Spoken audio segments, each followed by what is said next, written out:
Welcome to the Pharos Fit podcast, where we help you to explore your capacity to move better, push further, and achieve your limitless potential through fitness, nutrition, recovery, and lifestyle. Hey guys, welcome back to the Pharos Fit podcast. Great to be back with you guys. I'm here with Brandon today. Hey Brandon. Hey Pete, how we doing? Good brother. How you doing? Can't complain. Another good day in the mountains. Yeah, another good day in the mountains. It's kind of cool up here. Makes me realize that winter is coming. And today's podcast, I want to talk about kind of a survival guide for the winter and for the trappings that come with the winter. The holiday season, the food that's available to us, the drinking, potentially the lack of sleep. All those things that can kind of derail us if we're not careful. Obviously, we have the Limitless Challenge coming up in January, which will save everybody anyway. But today I want to talk about what we can do during these months, particularly like November and December and, end of October, obviously, when we're, like I said, lots of opportunities to indulge, lots of opportunities to overeat, lots of opportunities to drink. I think obviously coming out of the COVID situation, coming out of the pandemic situation, and people like kind of yearning to be more social and get out there a little bit more, it could potentially be a difficult time for a lot of people when it comes to like eating, drinking, and staying in control and not getting completely derailed by the whole situation. So there's several points I want to talk through. Brandon, how are your holiday seasons usually? Do you go off at the deep end? You're like, fuck it, I'm all in. I'm just going to do whatever I want. Or are you pretty controlled? How are you?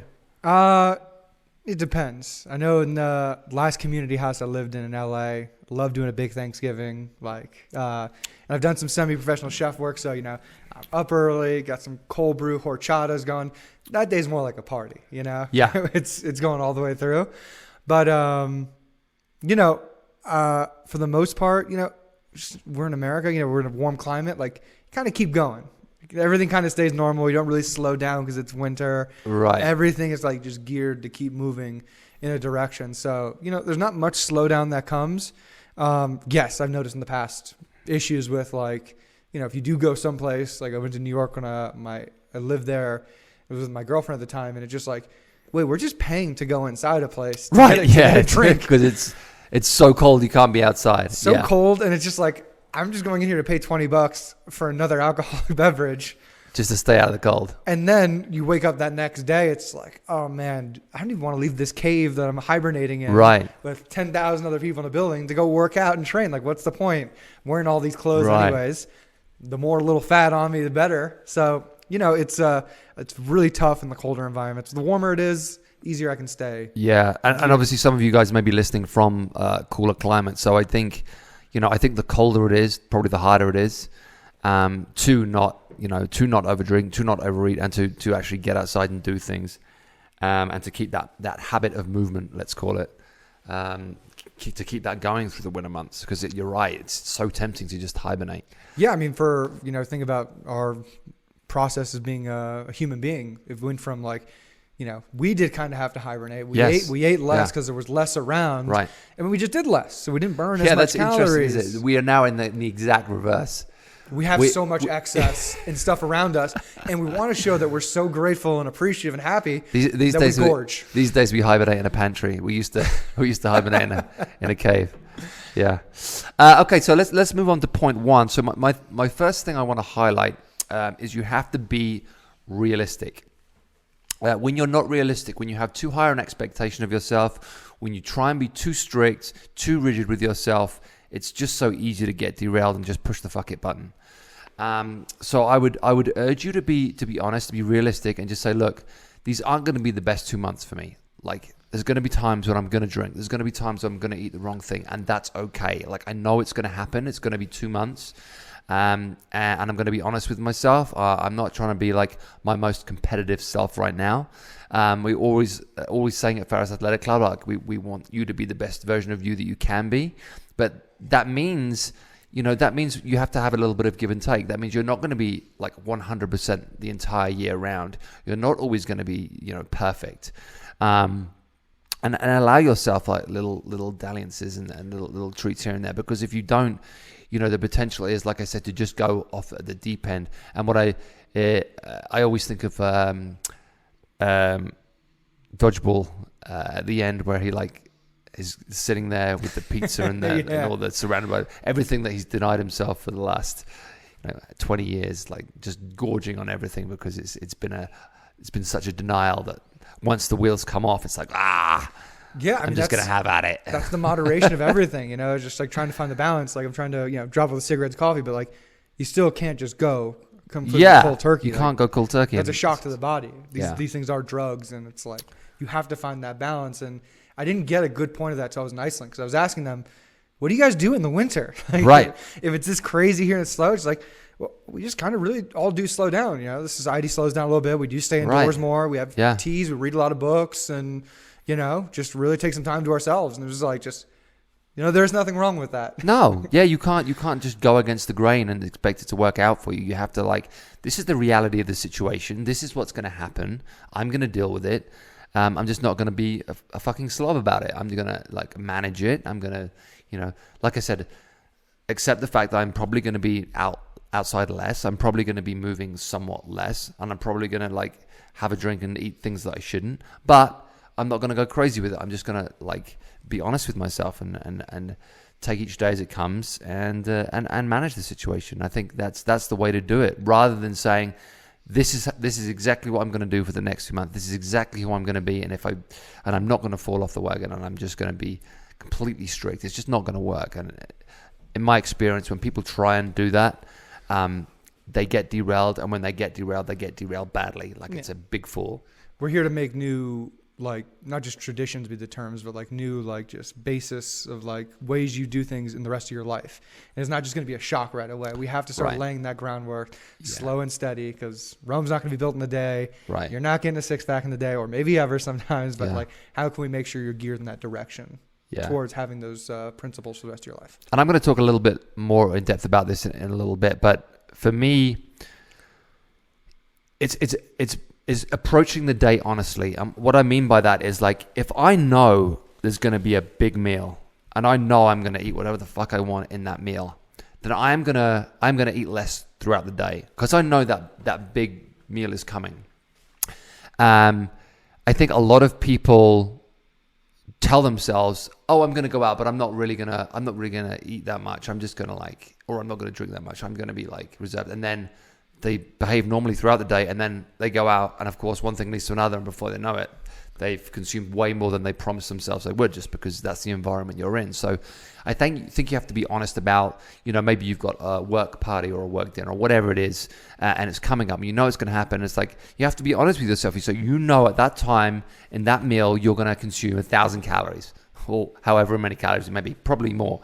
Therefore, I am going to consume less during the day, throughout the day, because I'm going to prepare myself for the feast that's to come. Mm-hmm. And also being able to not let the one thing send you off in a spiral. You bookend things. This is going to happen. I'm going to go big, and then I'm going to fucking bookend it, and then tomorrow's a different story. I'm going to prepare myself, and I'm going to bookend it, and I'm not going to let it be the start of something terrible. And I think that's honestly the way to do it, and that's the way I've been doing it for years. If I know there's a big meal, if I know there's a ton of carbohydrates in that meal, I'm not going to eat a ton of carbohydrates before. I'm not going to eat a ton of calories before, because I know that those calories are coming. I know it's a reality. I know that I'm honest with myself, and I know I'm not going to be able to resist not eating a lot, because I can fucking pack a meal down when I set my mind to it, and I enjoy it, so I'm going to do it. But like I said, I prepare myself for it, and I bookend it. I've seen it a ton over the years where people, the one big meal is the thing that sets them on a path to self-destruction, and they just keep going, because they can't bookend it. They can't draw a line under it and say, this happened, it was what it was, and that's it. It's it starts something. It starts them on a new course and a bad course. Because I'm thinking about the meal, and let's say it's Thanksgiving or even the Christmas dinner. It's very starchy, a lot of sugar. You're going to your blood insulin levels are just going to be jacked up Jacked in up. one moment. And sometimes just throughout the day, like I'm talking about, I'm having horchata cold brews here. Here comes this appetizer and some other baked pastry with some cheese or something in there. Yeah. So like, is there any way to counter that? But like any way to deal with that, like you said, or is just really having that meal strategies focused at around it. one time Yeah. is really the best way to go. I mean, I hate it when I see how to prepare a healthy Thanksgiving meal. And it's like, you know, You're not. no one wants to fucking do that. No one wants to fucking do that.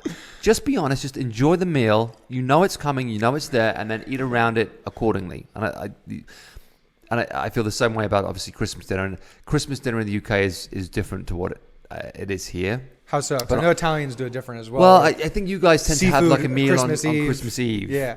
And we tend to have like a Thanksgiving type meal on Christmas Day because we don't have Thanksgiving, obviously. So Christmas Day is when we have the turkey and all the trimmings and the whole shebang. So typically in the UK, we would get up as a family. We would maybe have a light breakfast of maybe some smoked salmon and, you know, a few bits like that, some eggs, and maybe some champagne. You know, if The you're feeling good stuff fancy, right there. you know. Yeah. And and then you don't have a huge breakfast because you know the big meal's coming and the big meal's going to be all in. And you know, my mother will tell you I can pack away a Christmas dinner like no other, and nothing's going to stop me. So I'm gonna eat around it accordingly for sure. But yeah, no matter where your big meal is coming and where, you know, those indulgences are coming, like I said, you just have to prepare for it and bookend it, and that's it. And don't kid yourself that, yeah, you know, I'm going to have Christmas dinner, but I'm just going to have a little bit of turkey and I'm just going to have like one potato and stuff like that. No, I cook 100 crescent rolls. I cook my mashed potatoes, add the secret ingredient, some sour cream in there with all that butter and whole milk. And, Yeah. Man, like, I'm not going to cheat that. I'm not No, going I'm to not make gonna cheat that. a Why 12 would pound you? prime rib with garlic infused inside. Like, Yeah, no birds, just meats. That's how you right. do it. That's right. The turkey's overrated. I don't know why we still do that. I know it is. Well, I think because it used to be traditionally in the UK it was goose, right? If you watch, Well, even that would be maybe a little better. You know, have a nice Right. duck or a bogoose. I mean, right, but they realized that turkeys were easier to harvest and cheaper. You know, classic capitalism, America. exactly. I think it did. I think the turkey did come from. It's not better, but you know, we can make it cheaper. Right. So let's market it So to let's do say that. that it's the bird you want to eat. Blows my Right. mind. Next one, guys. Choose your macros. Don't go high fat and high sugar at the same time. Never, anytime. Don't do those two together. At any time, don't do those things together. But you know, obviously, I said what I just said about Christmas dinner and Thanksgiving dinner, and you know, I think those meals are going to be like different. I mean, that's just going to happen. But as a general rule, one of the biggest mistakes people do, I don't think carbohydrates are necessarily bad. I don't think fat is necessarily bad. What is bad is if you consume both of them together in high quantities. That leads almost directly to fat storage, and it's a huge problem. And honestly, I think one of the biggest reasons for the obesity crisis, amongst other things, is people are consuming high levels of fat and high levels of carbohydrates and a lot of processed foods all together in the same meal. Absolutely. So take, for example, a Big Mac meal or something like that. You're going to get a shit ton of sugar, a shit ton of fat, and a shit ton of processed foods all in the same meal. You don't even know what those processed stuffs in there are. Exactly. Very little nutrients that your body can actually use. You'll probably be hungry a couple of hours later because, like I said, there's nothing nutritious in that meal. And you're just going to keep craving that shit more and more and more and more.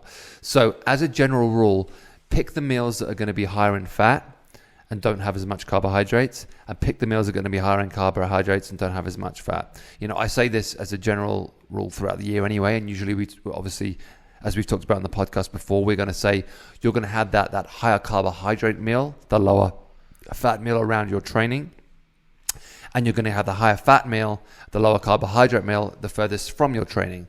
So we're going to focus our carbohydrate content to fuel our workouts and to help us recover from our workouts.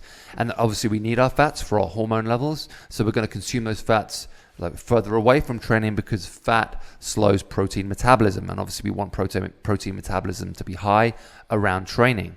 So as a general rule, separate your carb meals from your fat meals, and especially during this season, just acknowledge which opportunities are going to be high carb opportunities and which opportunities are going to be high fat opportunities. So you look at the hors d'oeuvre plate, you see, oh, there's some cheese cubes there. Hey, it's just the cheese. I'm getting protein and fat. Good. Now, if that cheese is wrapped around some kind of baked pastry and it's melted brie on the inside, now you got your two things right there you don't want to be adding. Well, that's the thing, yeah. And cheese, obviously a lot of us like cheeses, like good quality cheeses. And again, as long as you're honest with yourself about it, like cheeses aren't bad for you per se. No. And you should enjoy some cheeses, but it's the crackers, it's the bread, it's the everything you smear it adding on. The fig jelly on top all of the that sugar that you then add thing, to the fat that's gonna cause problems. So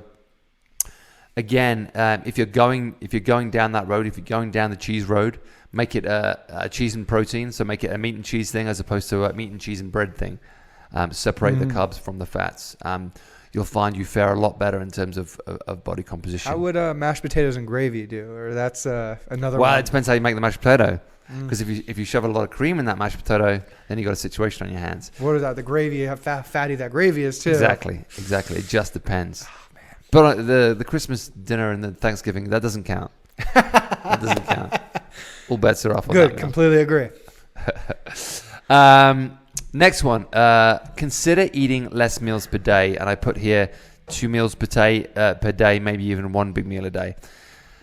That may sound like a nightmare to some of you, but honestly, if you know there is a big meal coming, and if you know that meal is going to be 1,000, 1,500 calories, how many more meals do you really need in that day? Obviously, we've talked on the podcast before about intermittent fasting and that kind of stuff, and that can be another great strategy for the holiday season to employ more of an intermittent fasting type diet, where you're waking up in the morning and you're not eating till, let's say, midday, but then in the afternoon and the evening, there's going to be a lot of opportunities to eat. So you just say to yourself, okay, I know the calories are coming. This is when I'm going to consume them. Therefore, I'm going to eat less calories or no calories between the hours of rising and 12 or something like that. I've found that to be very successful for me over the years, because sometimes, if you do have a huge meal in the evening, you're not necessarily even hungry the next day. You might just eat out of habit.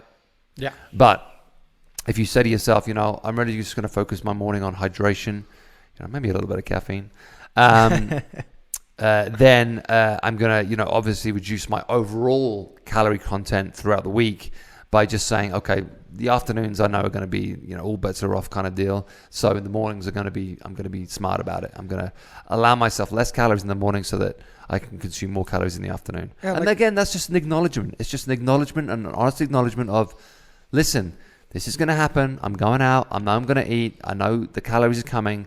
Therefore, I need to consume less calories in this portion of the day, because otherwise, by the end of the day, I'm going to be in that 3,000, 4,000 calorie mark. By the end of the week, my caloric load is going to be so over my normal amount, I'm going to be in real trouble. So, no, I mean, people have got to remember, if it is winter, it's cold where you are, you're going to be indoors a lot more than you normally are.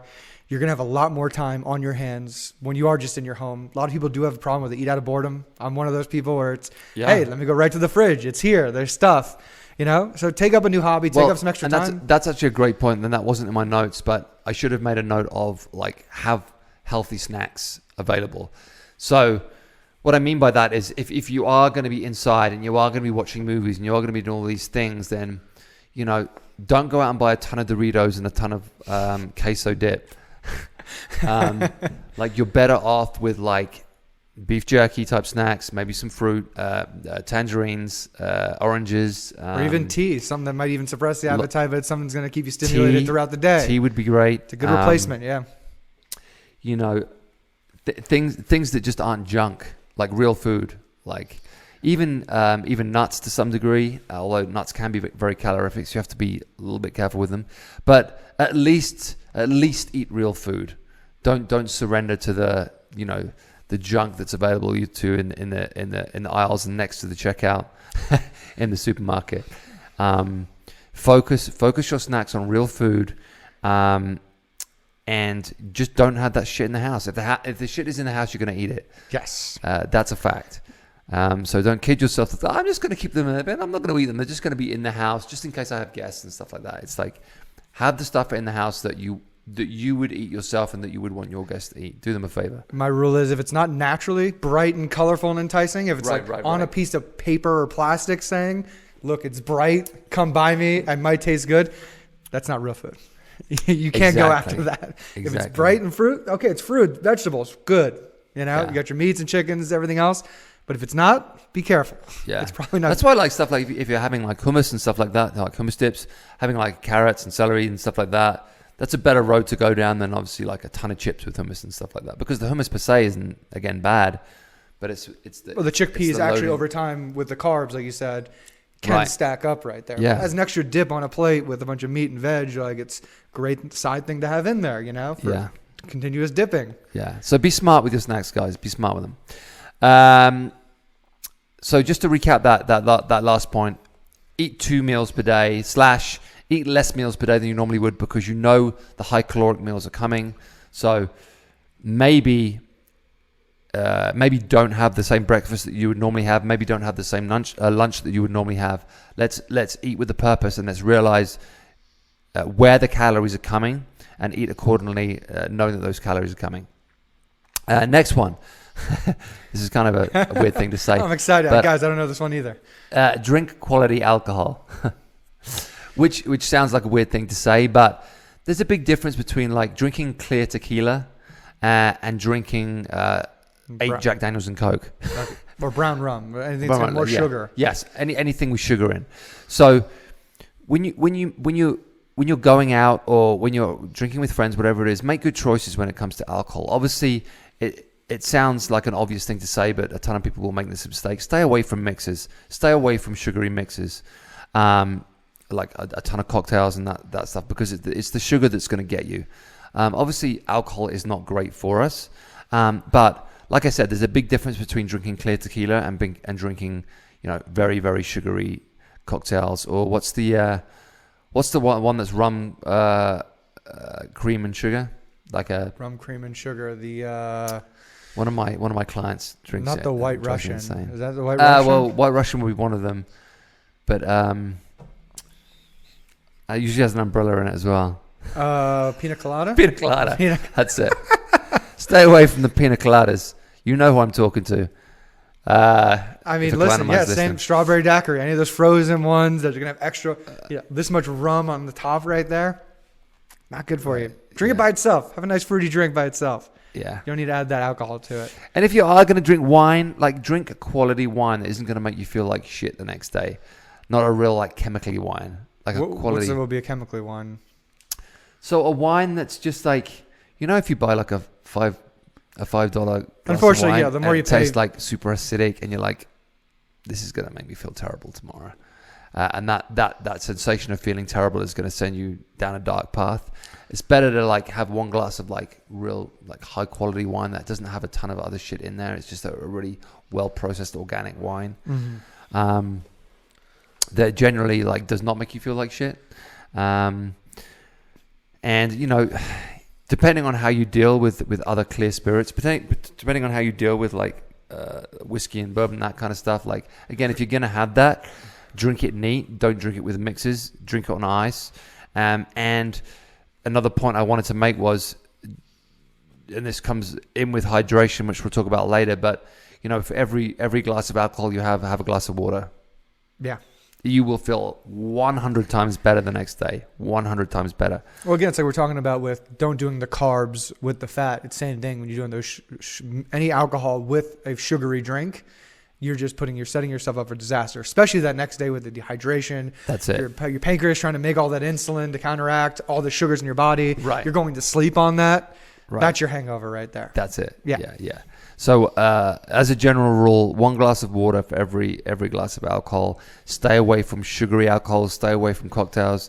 Stay away from pina coladas, and stick to the clear stuff. Or at least, like I said, if you're going to drink a wine, drink a quality wine that isn't full of shit. keep it clean, and you'll feel 10 times better the next day. Or you could retire from shots like I did. Or you could retire from shots. I don't ever want to take one of those again. I just don't see the point. Yeah.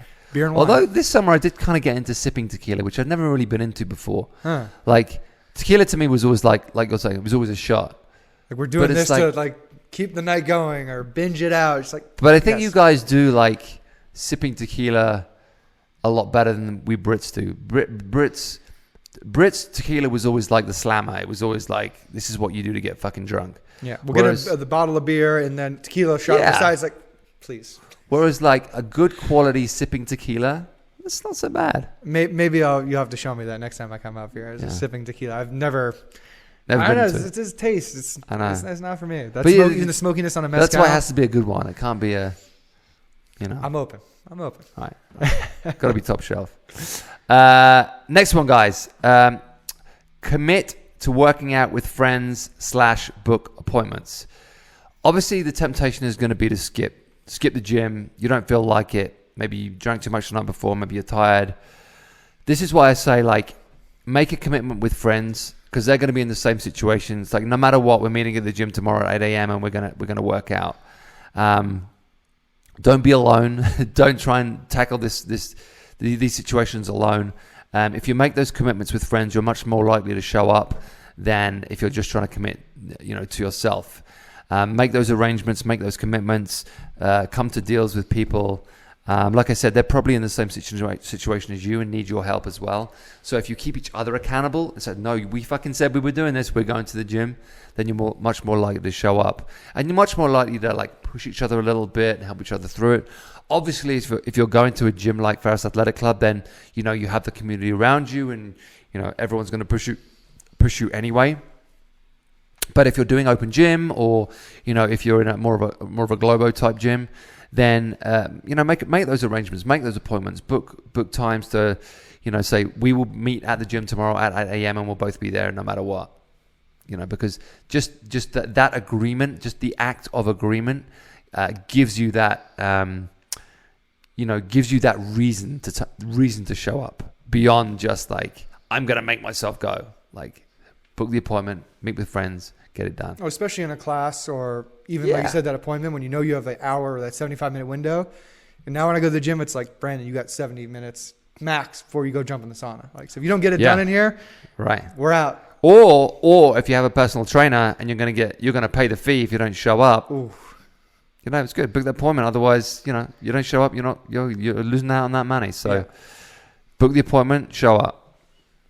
I do some crazy ones where you do like bets with people, like, oh, you have to make a public bet to this terrorist organization if you don't get this thing done, or to a Nazi foundation, and you have to publicly put it out there, you've donated this money. Right. If you really want to push somebody, get the goals done. There's a way to nudge people, but that's for the next level craziness. Yeah. Something that I do that genuinely does work is like, everything you consume, everything you drink, and everything you eat, you have to take a photo and send it to me, no matter what it is.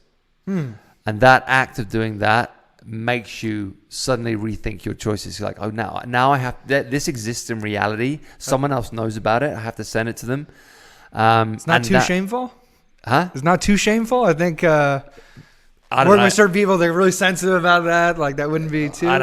For me, it's worked for a ton of people that I know, because it's just like sometimes we kid ourselves, like, oh, I didn't really eat that, or I didn't eat all of that, or I just, it's okay to eat this because. But once you take a physical photo of it and you see it in front of you and you send it to a coach, and a coach can like collect all of these images and show you by the end of the week, okay, you came in at the beginning of the week, you told me like your diet isn't that bad, in quote marks, which I get all the time. Yeah. Oh, yeah, I eat pretty well. Really And then good. you collect all these photographs and you show them to at the end of the week and say, like, you came in at the beginning of the week, you told me like your diet wasn't that bad. Well, let me just show you what you've sent me over the course of the week. And then you reevaluate that statement and you tell me this isn't that bad. No, come to think of it, it's way better because, like, you have someone to journal it or write it out. Right. The picture is going to be way more vivid, and they have to take a look in the mirror while they're taking that picture.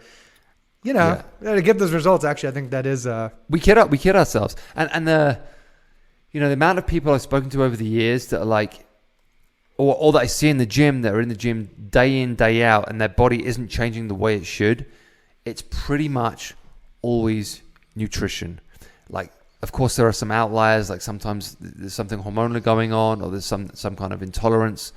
But 9 times out of 10, it's simply not realizing that they're consuming too many calories or that the food they're eating is not conducive to their goal. They're not eating with a purpose. They're just eating what they consider to be healthy without realizing either the caloric load that's in it or the hormonal impact of the food that they're eating on their body. And it's just, it makes fat loss very, very, very difficult. No, I couldn't agree more. It's, I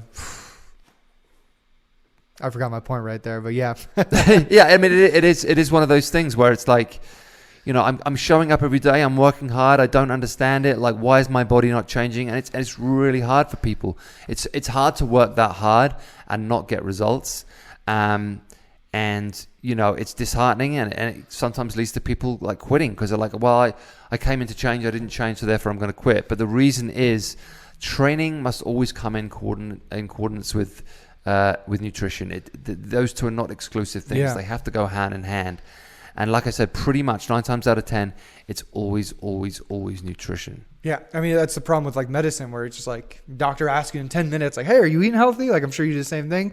Person's like, yeah, it's good. Like, oh, you're eating 3 to 5 servings of vegetables every day and 2 to 3 servings of meat. And you're getting this in. You're not eating any carbs. You're eating 6 versions of it. Like, well, it's 9 in the morning. So you've already eaten all this. Like, oh, no, I just had a Pop-Tart like on the way to work right now. Or I grabbed a sandwich at Dunkin' Donuts. It's just like, okay. But it was a low-fat donut, so it's all right. But yeah, it's pretty much worth. So, you know, you're doing yourself a favor long term by really paying attention to the nutritional side of things, because it does get very disheartening if you don't get the results that you came in for, and if you spent a lot of time working out, and if you're dragging your ass out of bed at 5 a.m, or if you're dragging yourself to the gym after work when you're really tired and you don't really feel like going.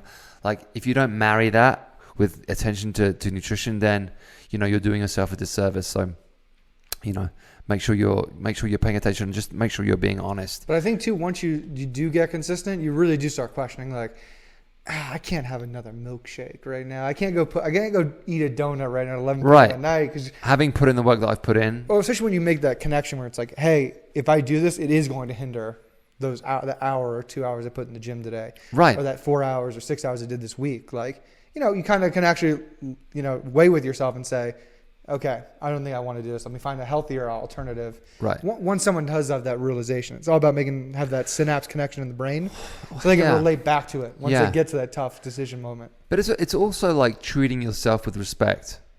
And that's a habit, like any other habit. Like, once you're in the habit of treating your body with respect, like, you don't want to give it that bad shit. You want to give it good stuff.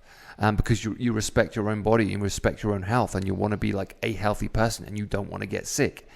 So, you know, once you get in the habit of like saying like, I'm going to wake up in the morning and do good things for myself and do good things to myself, that becomes an addiction on its own, like a healthy addiction. You don't want to keep poisoning your body with stuff it doesn't want. And again, that's not to be really preachy and say like you can never have bad things and you can never do bad things and you have to live like a saint, because that's not realistic either. You know, there has to be moderation with these things, but it just has to be like, in general, you know, you have to treat your body with respect. You can't just like keep fueling it with shit and treating it really badly and expect it to be good to you back. It's gonna give up. It's gonna get sick. It's gonna hold on to fat. It's gonna break. It's gonna break. It's gonna say fuck you. Like, that's just what's gonna happen. And you know, we have to be like responsible and honest with ourselves. And again, like, I think it's easy to be blameful. You can blame your trainer, you can blame your coach, you can blame your gym, you can blame your parents, you can blame your spouse, you can blame your friends, you can blame all these people around you. But you are 100% responsible for everything that goes in your mouth, unless you're a baby. Mm-hmm. Most of us listening to this podcast aren't babies. So, you know, that fact alone, being 100% responsible for everything that goes in your mouth, that makes you accountable, that makes you responsible, and if it doesn't happen the way that you want it to happen, that's on you. Like, you made that decision, and you have to live with those decisions. And like I said, that doesn't mean you should ply yourself with guilt. That doesn't mean you should hate on yourself. It just means you should be honest with yourself. That's what I'm saying. So back to our initial point of making commitment to meet friends at the gym, because they will keep you honest, you will keep them honest, and it'll work out better for you in the long run. Next point we kind of touched on already, which is don't spiral, bookend things. One bad thing so often can lead to another bad thing. It works the opposite as well. One good thing can often lead to another good thing. The one thing that I always suggest to people is before they do anything else in the morning, drink a glass of water. You wake up, you drink a glass of water. Before you drink coffee, before you eat anything, drink a glass of water. That one good habit sets you up for better habits throughout the day. Okay, so consider moments for not just that moment, because that one thing that you do at that specific moment in time can either lead to more good things or lead to more bad things. So make sure that you're not setting yourself up for a fall. You're setting yourself up for success. So start the day right with that glass of water. Probably also finish the day with a glass of water. Those two habits. Bookend the day with a glass of water, and those two good habits alone will set you up for more success with everything else throughout the day. Anything to add to that, Brandon? Yeah, pour one out when you take it to bed with you the night before. It's right there, by the way. It's like just reading any storybook. Every decision and choice you make is leading you down a certain path. Starting that day with that water, you're going to be dehydrated. Everybody gets dehydrated to sleep. You sweat in your sleep. You don't realize it. Starting your day off with water, or even another glass of water too, maybe, is going to be the best way. When we did the Limitless Challenge, we talk a lot about building healthy habits, building good habits. And it's construction, right? You are constructing your day. You are constructing good habits, and it takes work and it takes effort. It doesn't just happen. So, anything that you can do that enables you to do those things more easily, more efficiently. Like you said, if it's right there by the bed when you wake up and you don't have to go downstairs and pour it. And it's not a process for you. It's not a process. The easier and more convenient it is for you, the more likely you are to do it. So. And then there's the habit before you go to bed now that you're putting this water there. Right. You're going into sleep knowing hey, I'm going to have this water when I wake up tomorrow morning. It's just already setting you up for that path of success. Yeah. So prepare yourself. It's not just about doing good habits. It's about preparing yourself to make those habits easy, convenient, and realistic. Yeah, you made a good point about constructing your environment. I mean, whether you have a home, you're renting, you're leasing, you can make sure that these things, like we talked about earlier, not having those foods in there during wintertime, right? Because they're going to be there. You can set yourself up for success, whether it's good coffee or a nice water machine or whatever you can afford to build, a good bar of soap, little things that can make sure you're taking the time for you. An area of your house where you meditate or do something nice for you. It's all, you can do it. It's just constructing to take that path towards where you want to get to. 100%. Next one, guys. Don't lie to yourself and don't blame other people. Be accountable. We already touched on this, obviously. But denial is a huge thing that not only affects our body composition, obviously, but it also affects our mindset. If you're the person that skips reps in the gym, if you're the person that isn't honest about the work that they did, if you tell your coach you trained when you didn't train, if you said you ate something that you didn't eat, if you said you didn't eat something that you did eat, if you say you went to bed at 9 but really you went to bed at 1 a.m., all these little things, lying is a habit just like anything else. And lying sounds like a severe thing to say, but I don't mean huge lies that you did terrible things to somebody else. I just mean little lies, little things that kid yourself that you're behaving well, build up. And if you don't stop it and start acknowledging those little lies, then it's going to catch up with you. No, completely. I mean, it's sorry, continue. I jumped in there. No, keep going. we just completely get disconnected from, who we are and what we want to do every single day, and just deflect it towards something else, and it just gets us away from our, what we're trying to get to. What you said you wanted. So it's so important to to live life with a purpose and live life with goals, etc. And if our daily actions don't line up with that purpose and line up with their goals, and again, the wheels fall off, and then mentally we feel shitty. Because we're not living the way that we said we wanted to live, and we're not doing the things that we said we wanted to do. We are constantly lying to ourselves and being, again, disrespectful to ourselves. We talk about disrespect, and we think about it's about being disrespectful to others, right? But I think such a huge part of it is being disrespectful to ourselves and treating ourselves badly. That leads to us being, unhinged and leads to, bad habits and bad situations. So I think, I think it's really important. Again, if you do, eat something bad, you acknowledge it. If you do drink more than you should have, you acknowledge it. And you're just honest with yourself, and you're honest with the people around you, because it's going to work out way better for you in the long run. And it's going to lessen the chance, of that situation becoming a bad habit, because it is those daily habits that long term lead to success. It's not like I was great for a week or I was great for a month. It takes being great for a year to really change. I see it with a lot of my clients who I think they came into the gym with the expectation of in 3 months I'm going to be ripped. And it just doesn't happen that way. It's a much slower process than that. It takes time. It takes a changing of habit.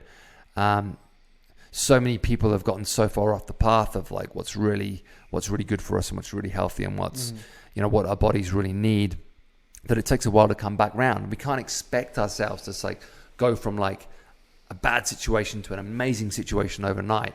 It takes time to build good habits. Yeah.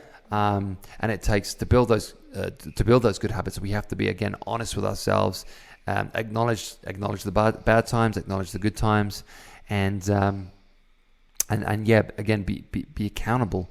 And whether that takes journaling, for a lot of people, journaling works. Yeah. You finish the day by writing down everything good that you did, writing down everything bad that you did, and telling yourself how it makes you feel, and getting it all out, rather than keeping it all in and hiding it all and surrounding yourself with guilt and shame. When you're so and all that zoomed kind of in, stuff. it's actually good. That's something so simple and easy, like writing down things you're grateful for, how great your day was or how bad your day was. It actually is good. It allows you to zoom out from being so glued into everything going on around you. And it's interesting that a lot of people don't acknowledge food for the reason that they feel shitty. As we know, everything we put in our mouths is a drug, and that drug has an effect on our bodies. And so often, we feel depressed or we feel anxious, but we don't correlate it with nutrition. And it should be correlated with nutrition because it's a fact. What you eat can change how you feel. And if you're feeling shitty, if you're feeling bad, or if you're feeling depressed, or you're feeling anxious, or if you're feeling like you don't have any energy, the temptation is to go to a doctor and say, I'm feeling depressed, I need antidepressants, or I need a drug to get me out of this situation, where so many things can be cured or helped at least with, good nutrition, proper hydration, decent natural supplementation, that kind of thing.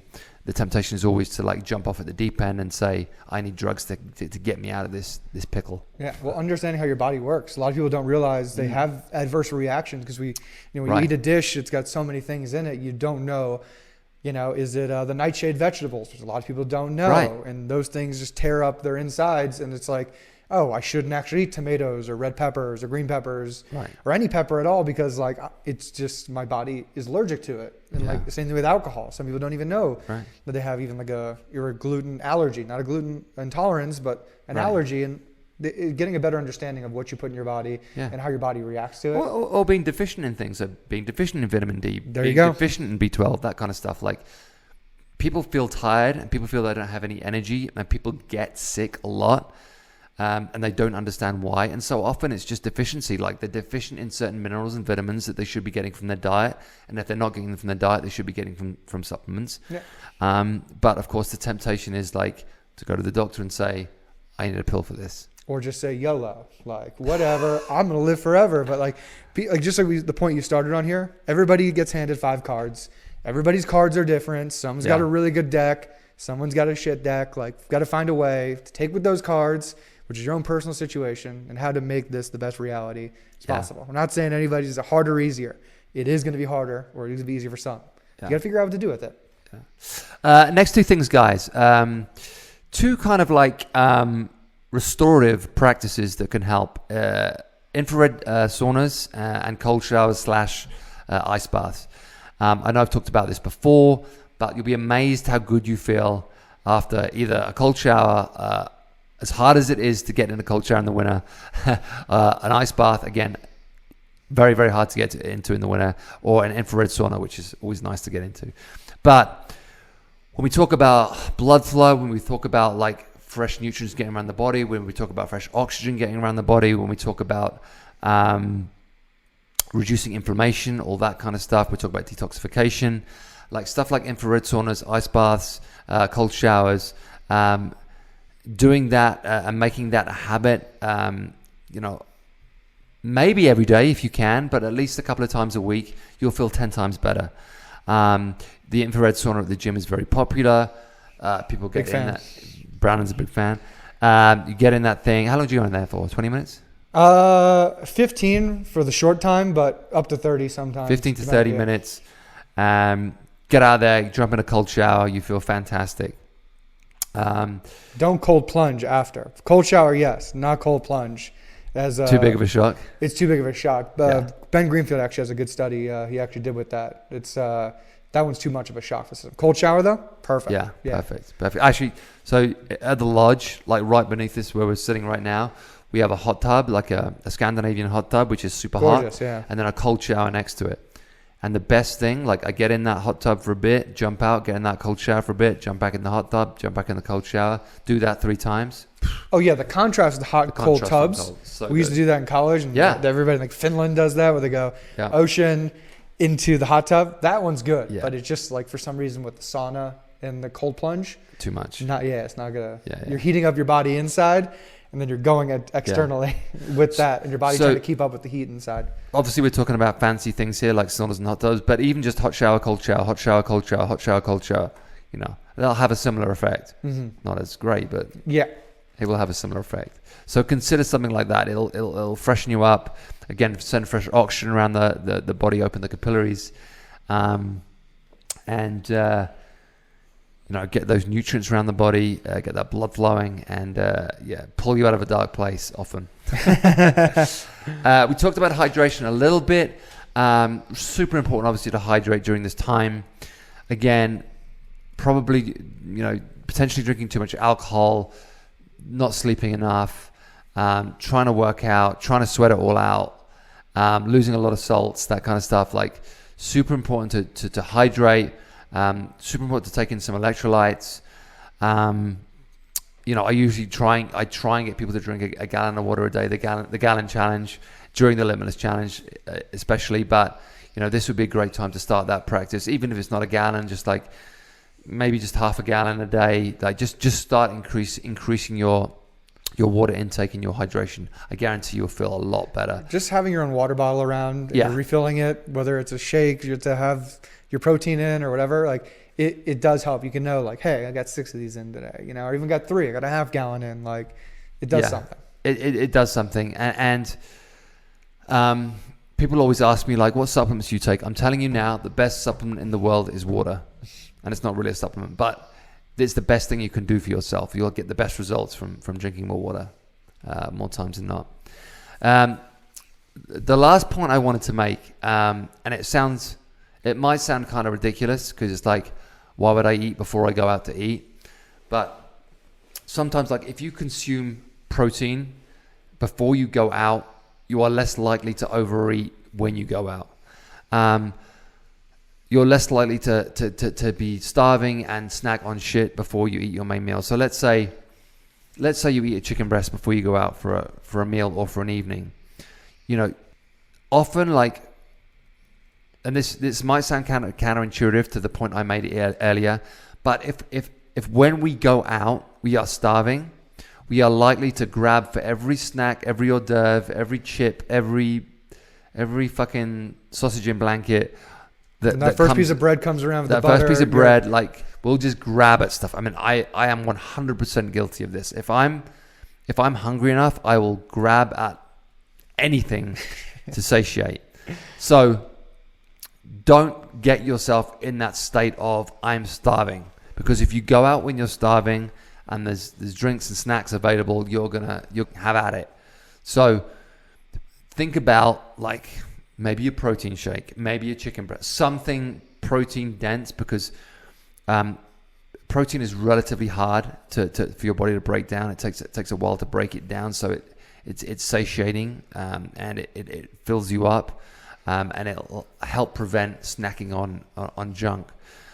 So that would be another recommendation. So before you go out for a meal or an evening where you know there's going to be snacks, consider taking in some protein before you go out to lessen the risk of snacking on shit. It's funny. It's the same rule for the grocery store. So you don't buy all that junk shit in there. Yeah. It's like, let me eat something snacking first. In the aisles. Yes. Yeah. Snacking in the aisles, like, ooh, we should get this. I'm hungry. I mean, might as well have it. I don't want to lose anything at home later. I'm not going to come back to the store. And so people just buy in excess what they don't need. And it's just, it's usually that sugary stuff because you're already hungry. Like, right. What can we get real quick? Guys, I want to hear from you guys on this stuff. What have you found helps you in the holidays? What problems have you had in the past? Maybe you've overcome them, maybe you haven't, maybe you need some ideas, maybe you need some help. So when we post this podcast on the Instagram page, just in the comments below, please send me, like, tricks you've found, things you found that have helped you, ideas, suggestions, or reach out for help. I want to hear from you guys. That's it for this podcast. Brandon, thanks so much for coming in. Thanks so much for coming out to the lodge again. And we're about to go and jump in the hot tub and cold shower again and, cleanse ourselves. Practice what we believe in. Until the next time, guys, thanks for tuning in. Come see us at 1316 Blvd, Pharos Athletic Club. A full schedule is open. We are now launching more classes at the beginning of November. Even more classes are coming. New equipment is coming. We're making improvements all the time. It's a great facility. It's a great gym. It's a great community. Bed and barbell at the lodge is also now open. You can come stay. You can come train in the mountains. Have a lot of fun up here. Do that hot cold situation I was just talking about. And come see us soon. Follow us on @Pharos Echo Park on Instagram. And until next time, take care.